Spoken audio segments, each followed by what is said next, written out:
No matter what you think is going on, believe in love. No matter if you can't find right or wrong, believe in love. Just because it set you straight, and the time will come when it all makes sense. And just imagine what you create. Believe in love, no matter what the world is telling you. Believe in love, behind it is the world's undaunted truth. Believe in love, no matter what your eyes think they see. And the time will come when it all makes sense. Just imagine what you can be. Thank you for joining us for episode 33 of Sage Talk with Reverend Jack Elliott. I am Reverend Jack Elliott, and I am so glad that you are a part of our broadcast today. What a difference a day can make. Welcome to week 2 of 2022. You know, Elder Pride is a focused ministry affiliated with the Centers for Spiritual Living. So what does that mean? The Centers for Spiritual Living was founded by Dr. Ernest Holmes. He's pictured here on the slide. And that was nearly 95 years ago. So Dr. Holmes was raised a Christian, but he was a seeker. He wanted to know more. He wanted to put together the practices of theology and psychology and science together to understand in a more definitive way how the world got to be the way that it is. And so that's what we're up to here. There are over 400 different centers, teaching chapters, and focus ministries affiliated with the Centers for Spiritual Living across the United States and internationally. If you want to know a little bit more about it, go to csl.org and you'll find a center near you. However, to talk about Elder Pride is to talk about my pride and joy. Elder Pride is a focused ministry serving our elders in the LGBTQ plus community. We say our elders and those who love them because we want to include everyone, but we also want to let you know that we are there to serve you all, especially to put the focus on what it is for this time in your life. We're now in our second full year of a pandemic. But for many of us of a certain age, this is our second pandemic that we have survived. And so therefore we have some insights, we have some wisdom, we have some ways of looking at life that can serve other people, that can really help others to know how to move through and to transcend this understanding. Now here at Elder Pride, we use some suggestions of tools for how to do that. And one of them are the classes and the events that we have that are upcoming to help people do just what I was talking about. So I want to share one now. Pardon me while I go right to my slide. I want to invite you to be a part of a study group that will be looking at A Course in Miracles. Many of you may be aware of Marianne Williamson and the study of A Course in Miracles and wanted to know a little bit more about it. This would be the perfect opportunity to come together. A Course in Miracles will begin on Saturday, this coming Saturday on January 15th, and we will have an opportunity to be together in community to look at those daily lessons that are offered by A Course in Miracles. Now, it's a free class. If you've never participated in A Course in Miracles before, that's perfectly okay. You'll want to be a part of the discussion. It's a great place to jump in and get your feet wet, so to speak. So join us for A Course in Miracles, 9 a.m. Pacific time. The study group will meet for 1 hour, and you're invited to be a part of them. There's more information on our website, elderprideforme.org. We also have a class coming up that starts next Tuesday evening called Building a Healing Consciousness. Building a Healing Consciousness. Now, if you think about it, we have often said, if you want to change your life, you first have to change your mind. And changing your mind is really being attuned with what's going on a conscious level and a subconscious level in your life. So we invite you to come out and to be a part of this class as well. It starts at 6 p.m. on Tuesday evening and will continue to about 7:30, 7:45 each week, and it's 8 consecutive weeks. So we invite you to be a part of that.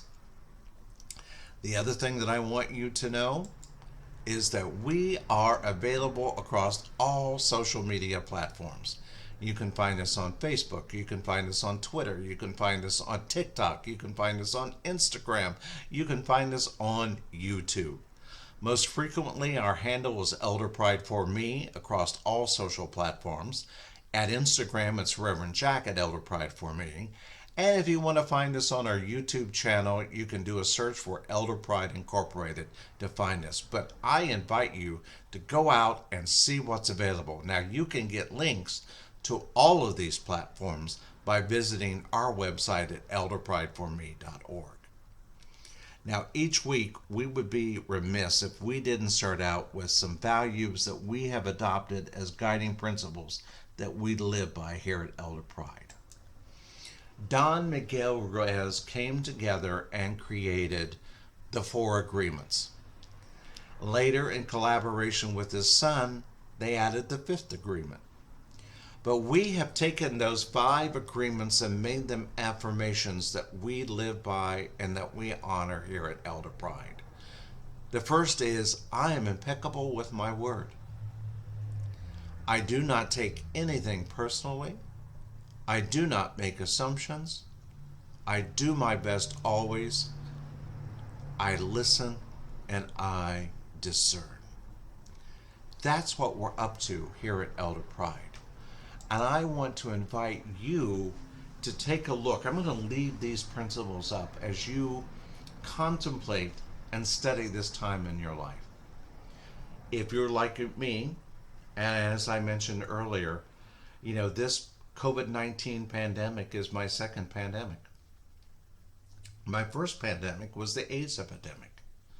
And I was new to this teaching, this science of mind, this philosophy, this faith, this way of living, when I had to cope and transcend that first pandemic. It gave me the tools to really understand what to do.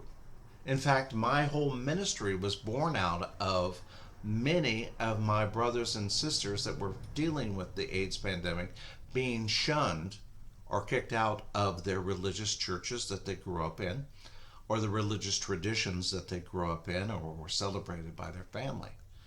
In fact, I thought, I'll be there. I can do this. I can do their memorials. I can do their funerals. I can be there to serve them. And so I had to find a spiritual practice that would allow me to do that. I was raised in the Christian church. I was raised at the Disciples of Christ Christian church. It was very progressive. It was very liberal for its time. In fact, it wanted to be known as a movement rather than a religious organization. But even it had its limits at that time. Even it had to evolve. And so, not unlike Ernest Holmes, I went seeking something more. Ernest Holmes, who was the founder of this philosophy that we study here at Elder Pride, known as the science of mind, was raised a Christian as well. But he knew that there was something more. He knew that there was science behind how life got to be the way it is. He knew that there was psychology around how the world got to be the way that it is. And he knew that theology guided many people in their practices, their traditions, and their way of living. So he sought to find a way to put it all together. In fact, nearly 95 years ago, in one of the early editions of the Science of Mind magazine, Ernest Holmes, after having been asked so many times, well, just what is it that you believe, sat down and wrote down some declarations of principles entitled What We Believe. Now, if you visit our website and you link to this particular message today, you will see 5 of those principles, 5 of those statements of what it is that we believe. And it's my intention over the next few weeks to introduce you to 5 of them each week. But right now, I want you to look at your own particular experience of what it is that you are bringing to life, your life, at this time, at this age, at this experience that you're in. Is there something in your religious upbringing that needs to be forgiven, released, or embraced?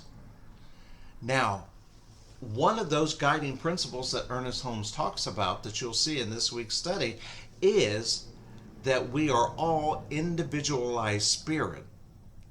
In other words, we are all part of one God, but we are an individualized expression of that one God. And because there is only one God, and we are an individualized expression of that one God, our life is an expression of God. Whatever it is that we do, whatever it is that we manifest, whatever it is that we want. And so I want to invite you this week to take on that moniker that we have adopted as our theme, believe and love, and embrace the idea. Take a look at the idea, try it on to see if it fits the idea of what happens in my life if I believe in love. You know, our wonderful guest artist Brandis McKenzie has written some wonderful words and lyrics to the song Believe in Love that we open the program with. So today I want you to also be open to the idea of believing in love. You know, one of the things that Ernest Holmes teaches and that we practice and know and understand here at Elder Pride is where you put your focus expands. So if you put your focus on drama, if you put your focus on disappointment, if you put your focus on all the reasons why your life is not working, that will expand. You'll see more and more examples of that. So let's flip it. Let's turn it around and make a commitment, make a decision right here that we're going to believe in love and look for examples of love in our life, in our own individualized way of what love is. So what does love mean to you? How do you know that you're loved? How does love feel to you? Choose to put your focus on examples of that today. What is it about your life that you love? Look at your religious upbringing. Is there something from your childhood that still serves you? You know, 2 things that immediately come to mind, actually 2 songs that come to mind. I remember as a little one in Sunday school singing, "This little light of mine, I'm gonna let it shine." And every time we sang that, it just felt good. Life felt good. Well, I'm bringing that experience with me. The other one is this wonderful song that was often sung called "If I Had a Hammer, I'd Ring It in the Morning." That song empowered me to take action. And many of us in our life right now want to be allies, want to be advocates for those that are marginalized, those that have been shunned, those that have been set aside. So I'm going to reach back into that religious practice and bring those 2 songs with me and go, oh, I want some of that. And then I also look at what else serves me in my spiritual journey. Oh, meditation serves me in my spiritual journey. So I'm going to start each morning with meditation and quiet time and prayer. The other thing that works for me is affirmative prayer. Affirmative prayer is how we pray in this philosophy. And what it is, in short, to affirmative prayers, we pray the good news. We don't play the victim when we pray to God. Oh, dear God, I am so useless. Nah, none of that. God is love and we are love, so therefore we are an expression of God. We are an expression of God, so therefore we pray in an affirmative way. So I add that to my portfolio every day. Yes, I read the Bible. I read the Bible and I open the Bible and I look at the lesson, I look at the teaching, especially the teaching of Yeshua, who the world came to call Jesus, because Jesus was all about love and the expression of love and how we are to treat one another. Oh, I want some of that in my spiritual portfolio right now. I am open to it, but I'm not going to get locked in. I'm not going to focus on the naysayers. Right now, there's a national Christian movement moving across our country that I don't want to be a part of. It's like, that's not my Jesus. That's not my Yeshua. That's not my experience of it. So no, I'm not going to do that. I'm going to be secure in my individual expression of what God is, to know that the Bible is the inspired word. It's not the literal word. Couldn't possibly be the literal word. Whose literal word? The Bible was 66 different books, most of them a diary, that was written by an individual from a very specific point of view of that individual. Doesn't mean that we couldn't be inspired by what's written there. Doesn't mean that we couldn't take away. In the same fashion that I am inspired by the words of this little light of mine, I'm going to let it shine. Just as I am inspired by, if I had a hammer, I'll ring it in the morning. So you see what we're doing here? We're building our own spiritual portfolio.